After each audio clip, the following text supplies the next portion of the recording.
ئەندامانی سەرکردایەتی کادر و پێشمەرگە قارەمانەکانی کۆمەڵە میوانە بەڕێزەکان بەخێر بێن بۆ ڕێوڕسمی 31 جۆزەردان ڕۆژی پێشمەرگەی کۆمەڵە.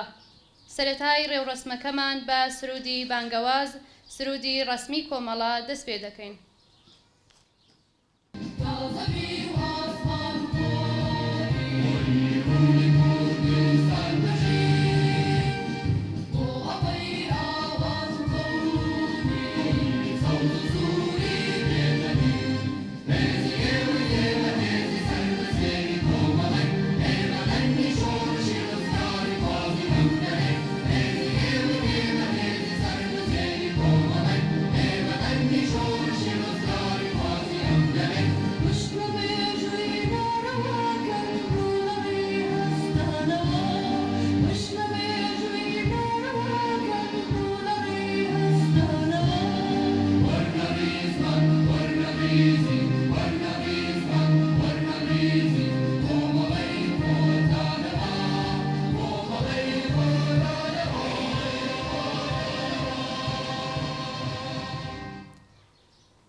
ئێستاش بۆ ڕێزگرتن لە یادی ئازیزی هاوڕێ سعیدی موینی ناسراو بە کارخانە یەکەمین گیانبەختکردووی کۆمەڵە و سەرجەم گیانبەختکردوانی کۆمەڵە چەند ساتێک بەبێ دەنگی ڕادەوەستی.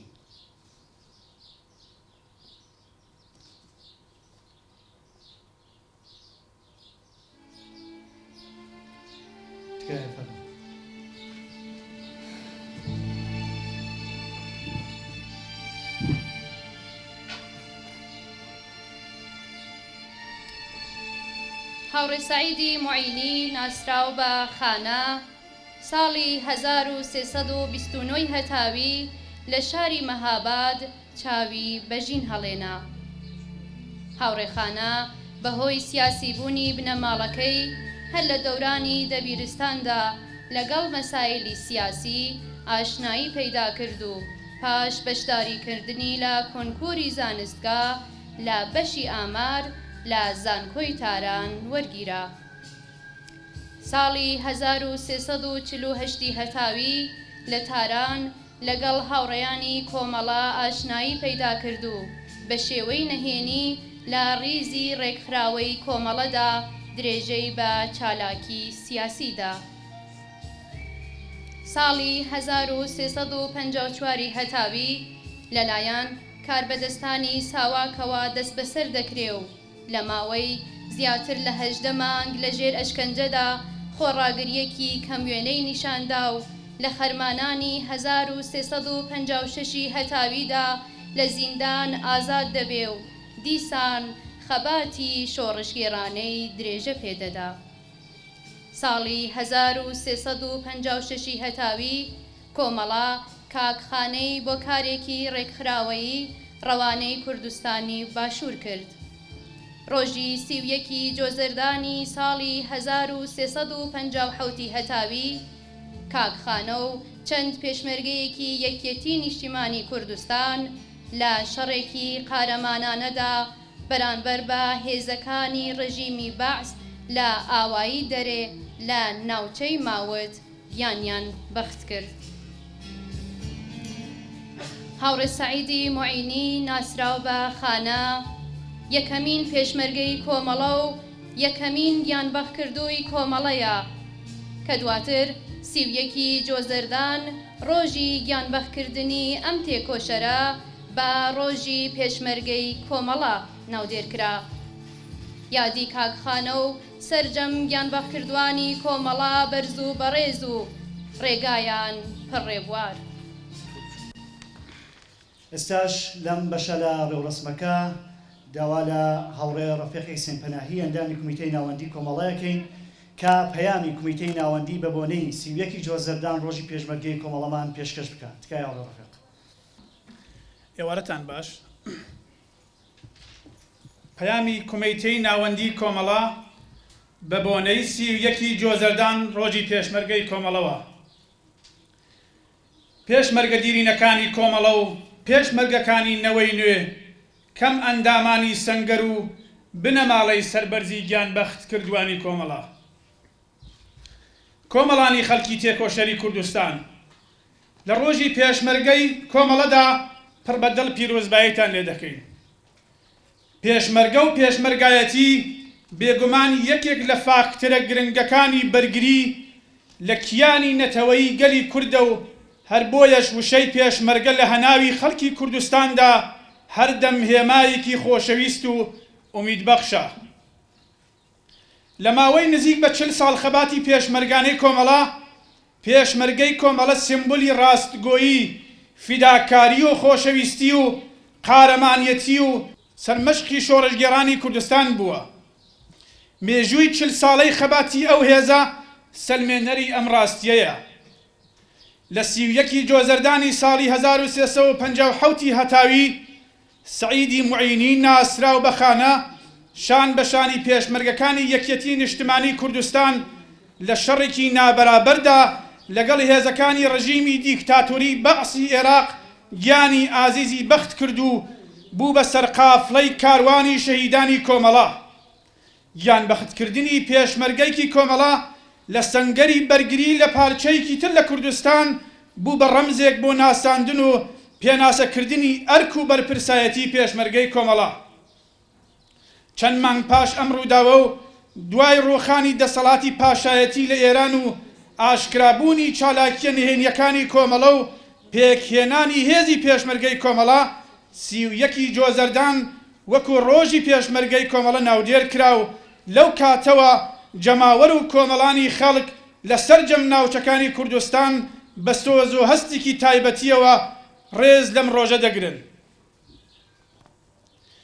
پێشمەرگەی کۆمەڵە لە ماوەی 40 ساڵ خەبات و تێکۆشانی خۆیدا توانیویەتی ببێت بە جێگای هیوای خەڵکی بندەست و هەژاری کوردستان و بەردەوام بە خوڵقاندنی حەماسە و قارەمانیەتی باسی نێوماڵان و وردی سەرزاران بووە. چاوپاکی و چاونەترسی، چاوتێری و چاوتیژی لە پاڵ پاراستنی سنوورەکانی ئەخلاق و مافە ئینسانیەکان تەنیا بەشێک لەو نۆرمانەیە کە پێشمەرگەی کۆمەڵە وەکو پرەنسیبێک ڕەچاوی دەکات. فێرگەی پێشمەرگایەتی لە 4 مێژووی خەباتی ئاشکرای کۆمەڵەدا هاوکات لەگەڵ پەروەردەی سیاسی، ڕاهێنان و فێرکاری نظامیشی بەرەو پێش بردووە و فێرخوازان و قوتابیان و هەزاران بیرەوەری و ئەزمموی پرشنگدارە. وەکو باسکی بەهێزی گەلێکی چەوساوە بووە کە خەونی داگیرکەران و بەکرێگیراوانی ڕژیمی تێکداوە و لە پێناو ڕۆخاندنی قەڵای زۆرداریدا خەباتی کردووە. پێشمەرگەی کۆمەڵە هەر کات و لە هەر جێگایەک کە پێویست بوو بێت بۆ پاراستنی مافی ڕەوای خەڵک و بزوتنەوەی ڕەوای کوردستان گیانبازی کردووە. چاونەترسی و لە خۆبردوویی کردووەتە کردار و ئاکاری وەک دوو فاکتەری بنەڕەتی لە ناسنامە و پێناسەی خۆی و بۆ گەیشتن بە ئامانجەکانی گونجاندوویەتی. پێشمەرگەی کۆمەڵە هاوکات وەک ئاڵا هەڵگرانی تێکۆشان بۆ گەیشتن بە ئازادیە سیاسیەکان، یەکسانی خوازانی مافی ژن و پیا و پارێزگاریکردن لە مافی کرێکاران و چینی هەژارانی کوردستان، پشتیوان و ڕێکخەری خەباتی جەماوەری و بزوتنەوە کۆمەڵایەتیەکان ئەرکی شۆڕژگێڕانەی خۆی بەڕێوە بردووە.